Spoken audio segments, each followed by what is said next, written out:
welcome back to another edition of the Sophia Radio Show. We are celebrating 6 years. Thank you to all of our fans, our followers, our business partners. How do you kick off a 6-year anniversary with Sean Russell?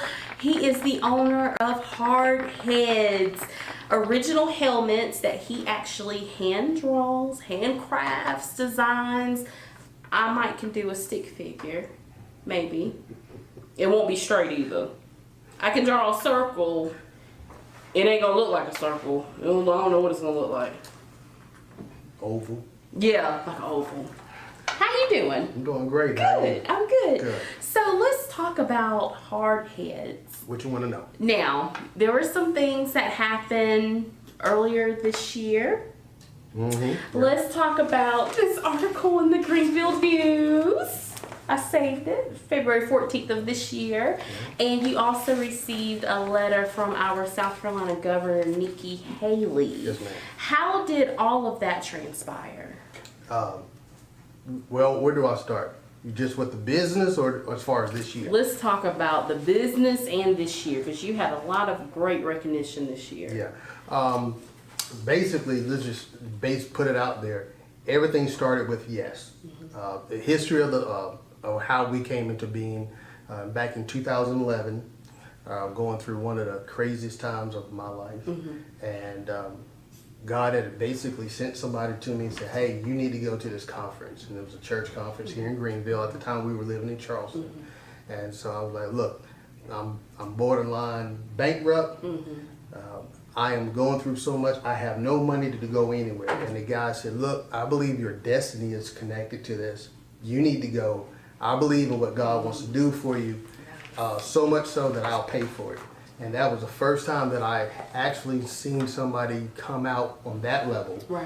to where they paid for it. Preparing you for this level. Preparing me. Okay. He had more faith in what God was going to do in my life than I had an anticipation for at that time.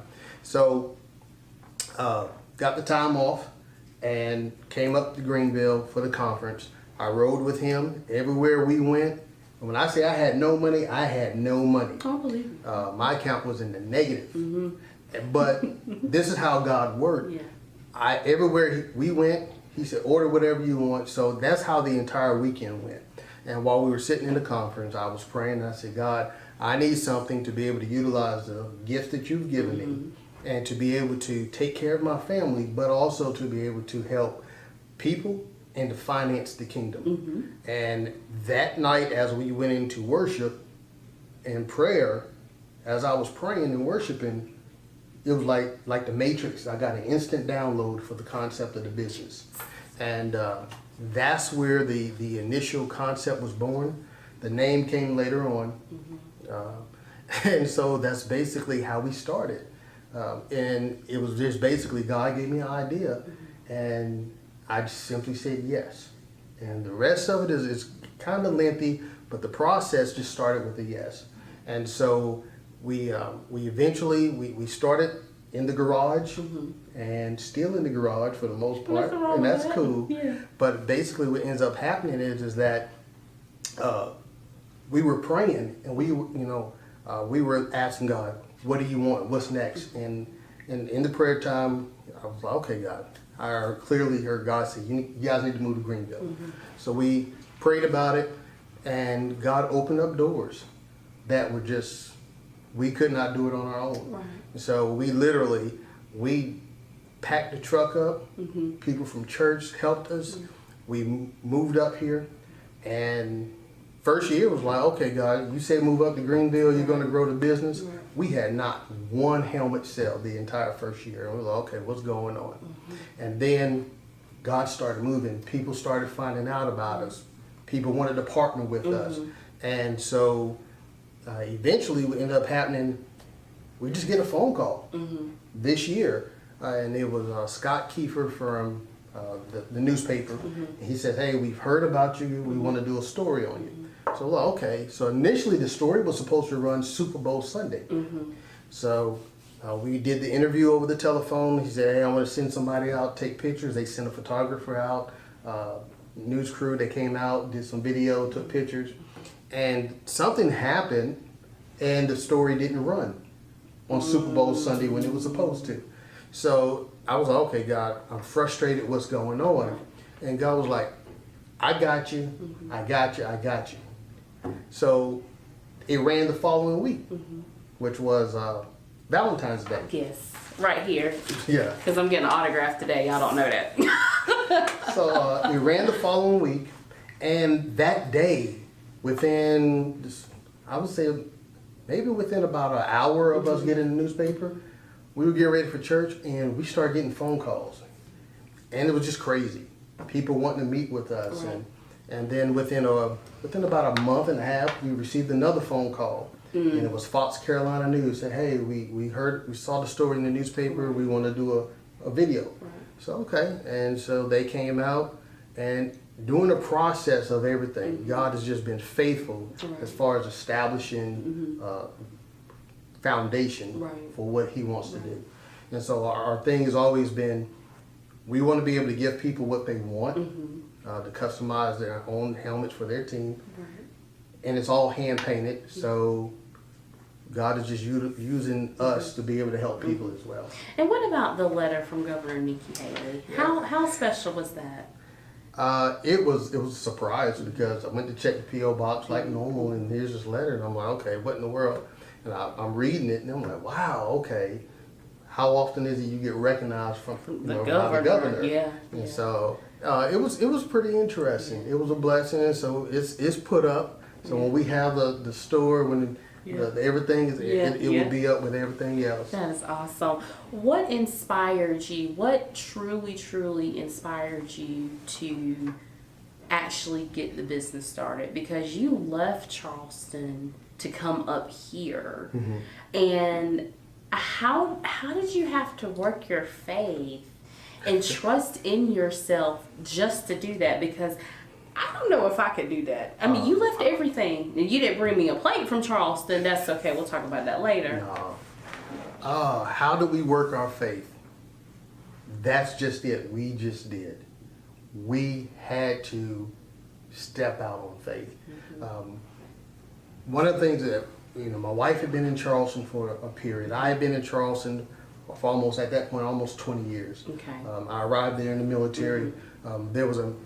We were involved in ministry, involved in a lot of stuff. But it was really, God had taken, we were commuting back and forth from Charleston. We were coming up here on the weekends just to go to church.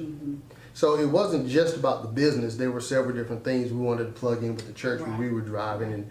But it just really came down to, as I was reading in the Bible, and here's God is talking to Abram. He says, get from amongst your people.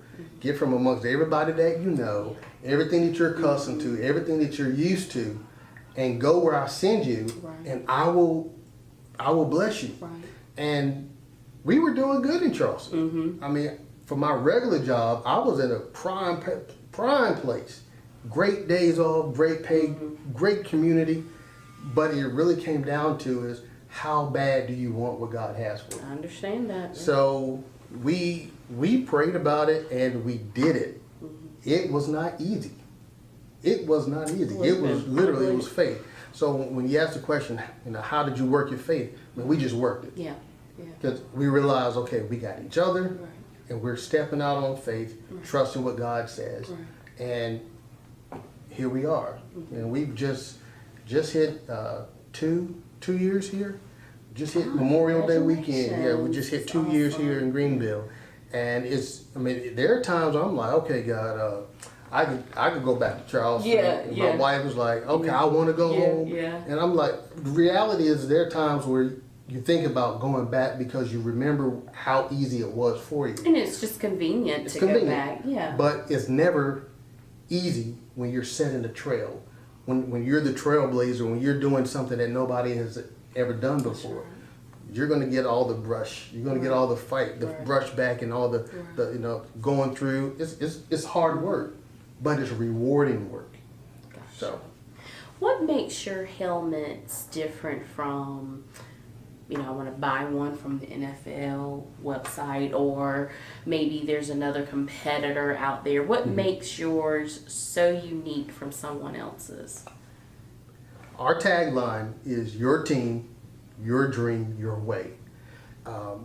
Some years back when in the college football is really when it started. University of Oregon, the Ducks, they started out with all of these uniforms, different combinations, different helmets, and they were really the first ones to push it out there. And people were like, oh man, that's awesome. But the average guy can't afford the money that it takes for one of those replica helmets. That's true. So those things for a real replica helmet runs anywhere from 500 and I've seen up into the thousands. So basically what we offer is we offer the average guy or gal, because majority, believe it or not, majority of our customers are women. We'll talk about that in a minute. So, but we offer the individual the opportunity. You get to design your own helmet for your team. If you want a replica, you can go on the NFL.com or whatever. You can go in the stores in the mall. You can get a replica helmet. We don't do replicas. Right. What we do is we do concepts from the person for the person. Right. So you get to design your own helmet. There are limitations. There are some limitations. We will not put private parts on helmets. We have had people request all kinds of crazy stuff. There are just some things we're not going to do because I believe I'm going to honor God with the gift that we have. Yes, so, sir.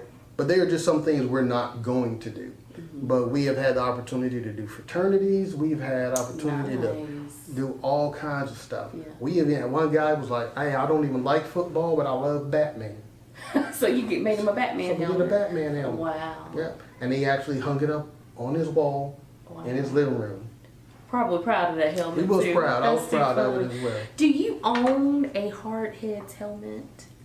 I just recently did my own helmet. Is it that Tar Heels helmet? It's the Tar Heels You want me to helmet. go get it real quick? If you want, that's cool. Hold on, I'll be back. In the middle of the interview, it is pretty though. I'm coming. I'm coming. Look at that beauty. That is it. That's it. That is it.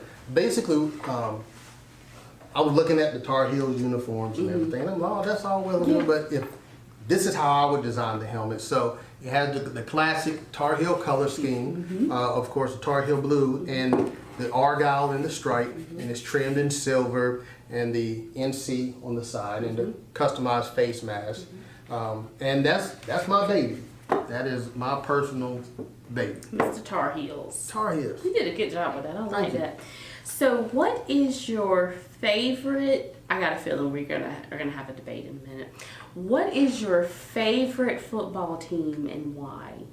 College and professional. All right. College, my favorite anything is the Tar Heels. Period. I grew up in North Carolina, so I'm going to root for the Tar Heels. That makes Where I sense. came from, we had a saying. My favorite team is the University of North Carolina Tar Heels, and whoever's playing Duke. So that's where we go. So I don't care. Like, we were out celebrating our anniversary. My wife was like, I need your focus here. And because where we were at, they had the lacrosse championship, and Oh, Tar Heels were playing Yeah, it. So I'm yeah. like, okay, Yeah. gotta focus here. And yeah. whenever she would look down, I'm looking at the Yeah, camera. yeah. But the Tar Heels is my favorite Carolina. They're my favorite college team, period. Yes, sir. All right. I don't care how bad we do or how great we are. It's the Tar Heels. And as far as the pros, it's going to be the Carolina Panthers. Panthers, baby. Period. End of discussion. Regardless of what anybody says, Carolina Panthers. Number one. Woo! Whatever. See, I got to understand, I was in the military when the announcement came out that Carolina was getting their own football team. So I was in Korea, man. I started hooking up on my paraphernalia then. I'm not gonna say anything else. So we're You don't have we're to. good. You don't have It's to. okay. But you know, so I'll put this out here. I am a Pittsburgh Steelers fan because we are the best.